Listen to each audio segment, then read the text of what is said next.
Hello YouTube viewers, welcome to my channel Science to Technology. In today's show, Computer Wednesday, we're gonna talk about nanometer wars. So let's dive right into it.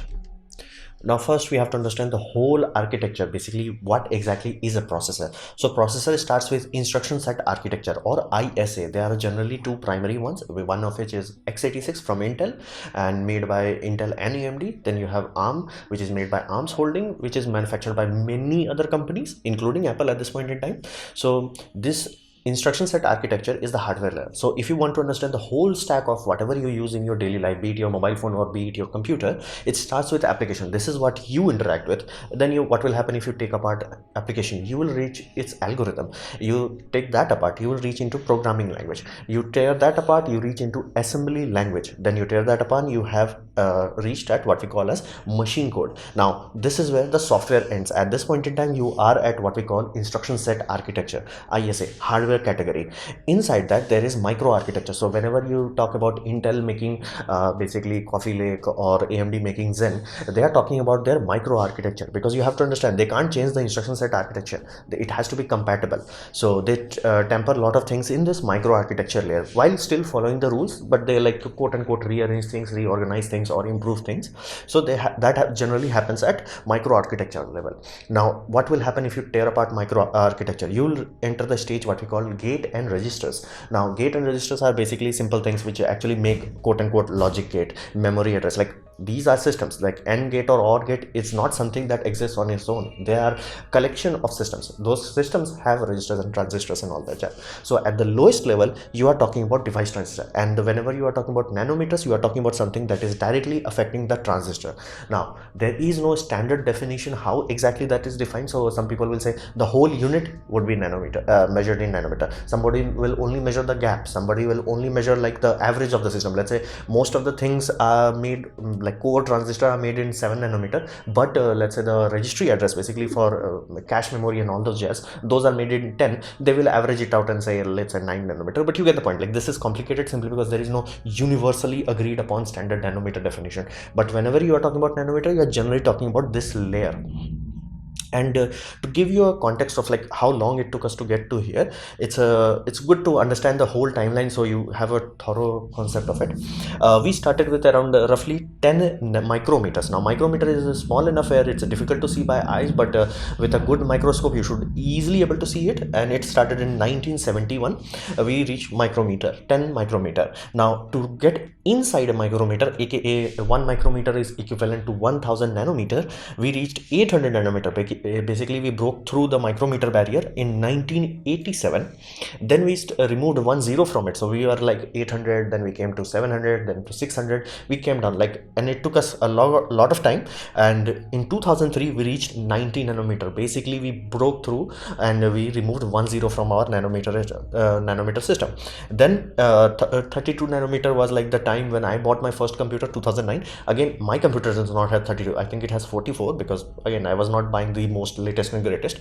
And then we come to the world ending year known as 2012, and that time 22 meter was the nanometer was the high.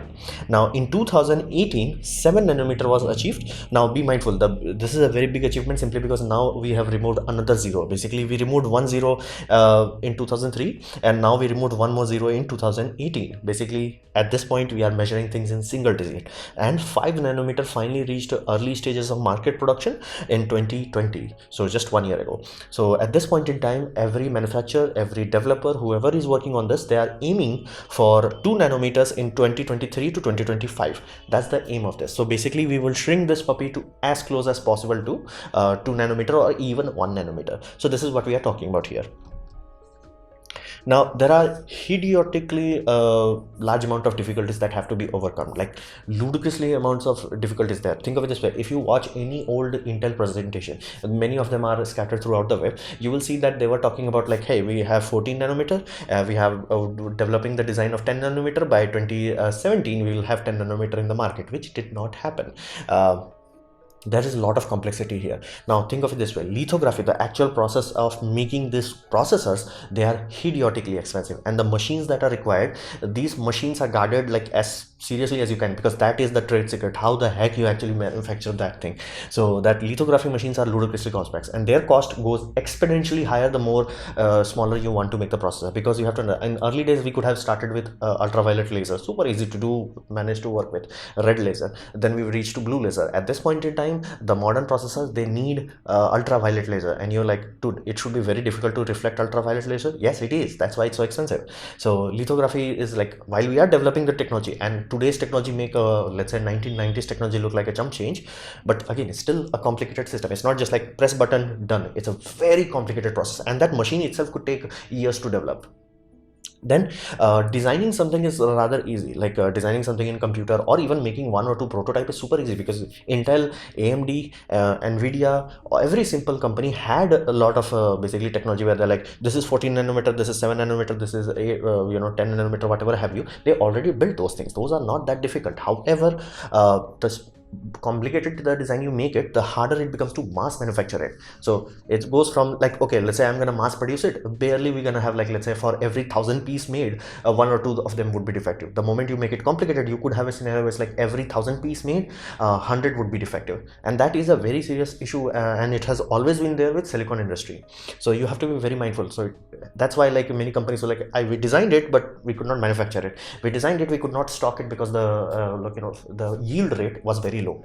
This is one thing you have to understand, and it starts at a very basic level. So silicon ingot, basically the thing that we start out with, that itself has a purity limit. We cannot make this absolutely 100% pure. It goes from 99.99999%, but it never goes to 100%. Now that's not an issue if your basically system, basically your actual transistor, it's few atoms across, it's not a big deal, because one atom here and there, that's not gonna matter too much. But if your bridge itself, basically the band gap itself is few basically one or two atoms across, basically you can count 5 atoms, 1 2 3 4 5, one atom messing up there or having a wrong lattice, yeah, it throws away the whole disk. So this is a very expensive thing, and every company assumes they're gonna cut it into disks, and those disks, all of them is gonna yield a successful thing. Now again, never happens in early trial runs, but after mass production they expect it like, oh hey, it's gonna, let's say, give 100 disks, so we should be able to get 91 disk properly, bare minimum. But sometimes that does not happen. You could have a scenario where it's like, hey, we took the paid for the ingot, but we are barely getting 50% out of it, not 100%. So that's an issue, serious issue.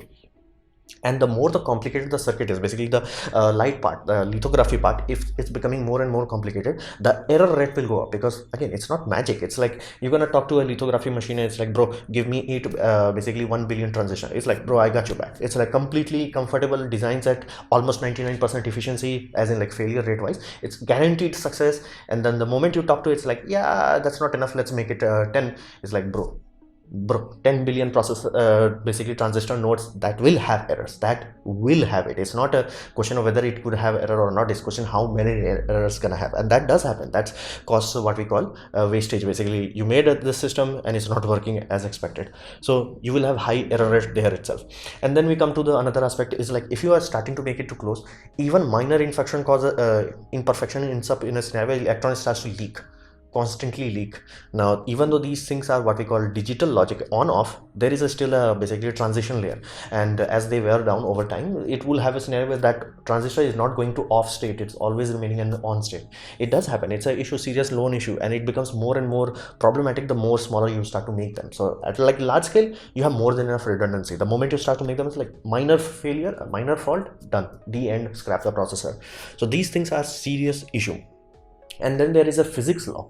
Now think of it this way, how there is a law of physics that is talking about light speed. You cannot achieve it, you can go close to it. So you will start with early particle accelerator, that's like 90% light speed, awesome. Then you will have 95, then you're gonna have 98, 99, but you will never have 100. It's like 99.99, 99.9999, 99.99999. You will never achieve 100%. Same happens here. You cannot make it too small. Fundamentally, if you make it too small, as in like as small as one atom thick, one atom of silicon, electron will simply say nope, and it's gonna jump through. Basically, it will literally transport itself, like teleport itself. It's like, here's your break, basically wall that is making sure it's acting as an insulator. It's like, nope.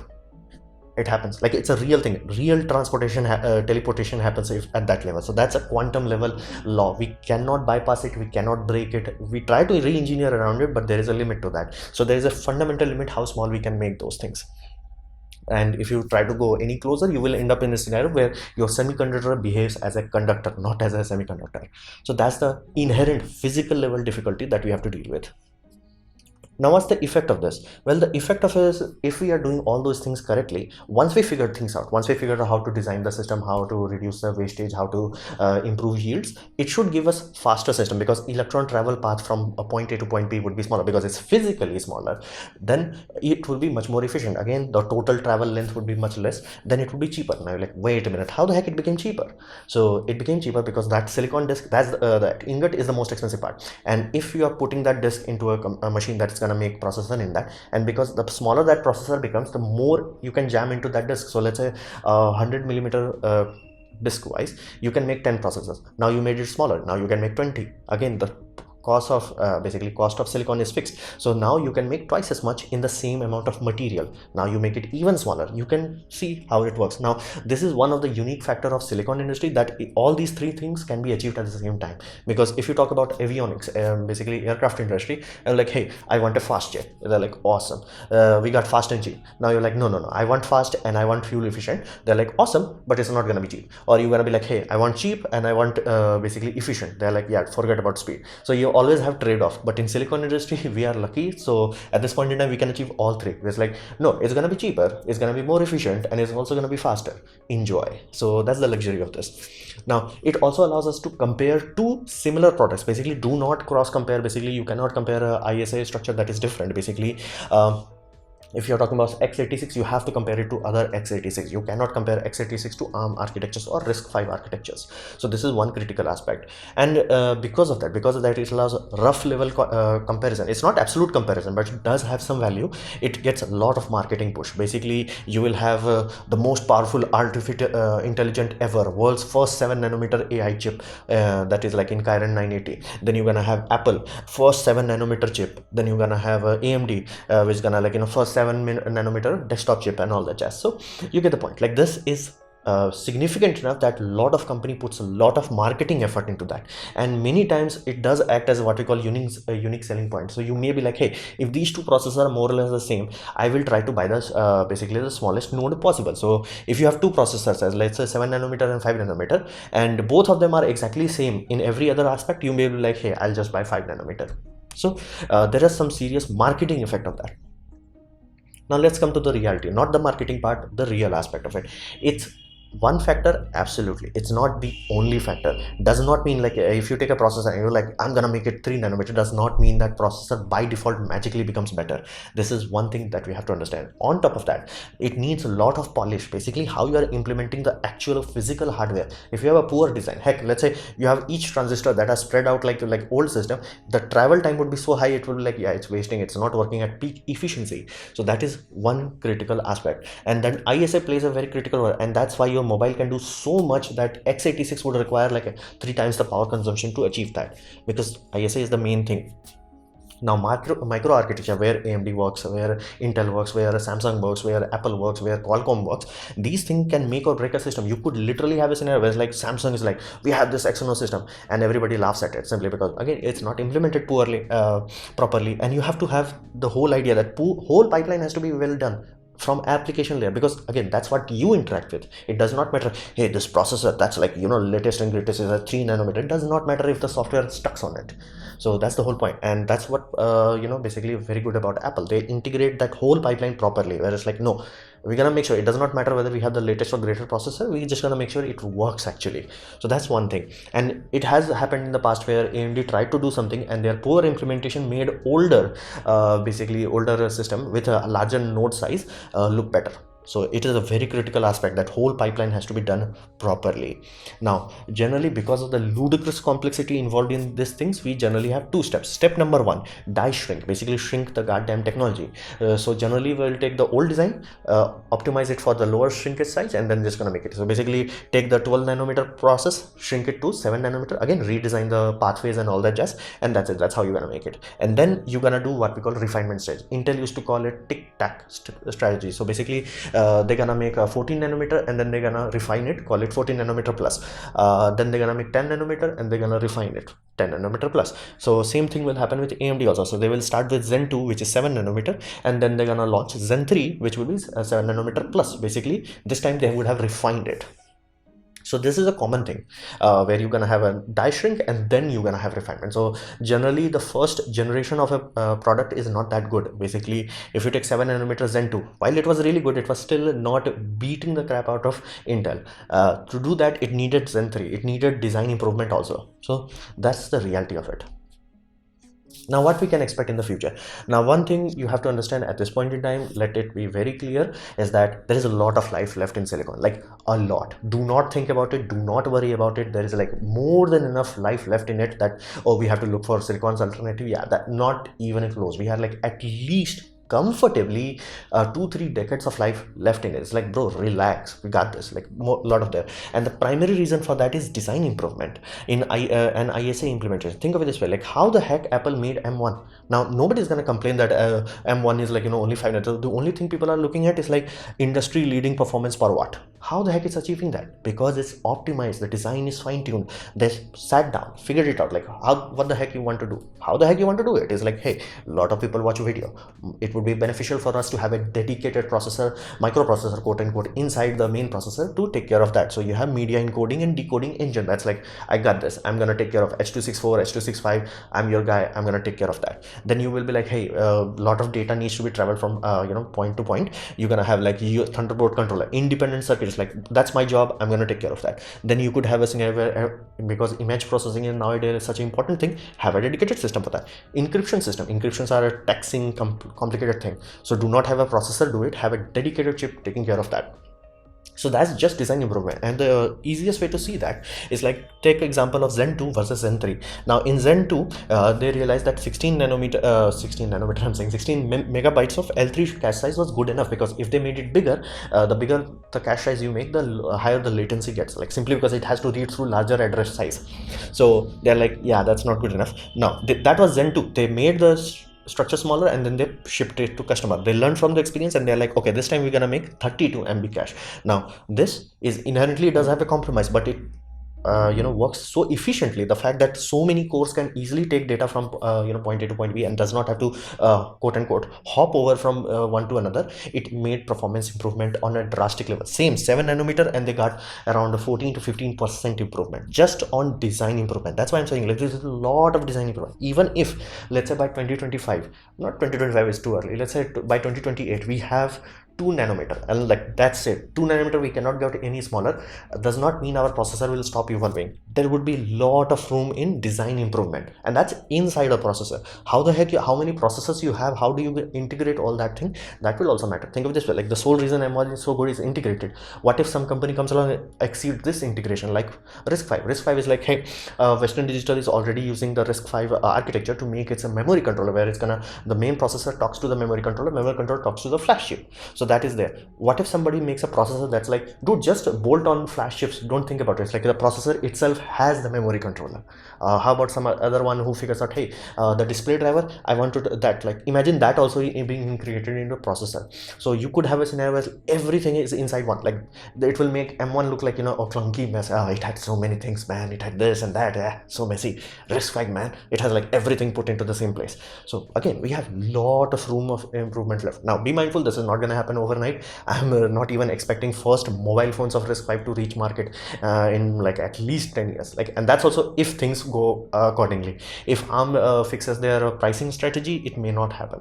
But again, RISC-V is slowly gaining market share, so to say, and there is a lot of new market micro architecture that could happen. So lot of room for improvement, lot of it. So at this point in time, do not worry about end of silicon. That's not happening anytime soon. So this was my presentation on basically nanometer wars. I hope you liked it, learn from it. In that case, please click the like button, share it amongst your friends. That will help me a lot. If you didn't like it, didn't enjoy it, I urge you to press dislike. Press it twice to show me extra disappointment. Please leave a comment because I try to reply to all of them. Subscribe, press the bell icon if you're free, and as always, thanks for watching.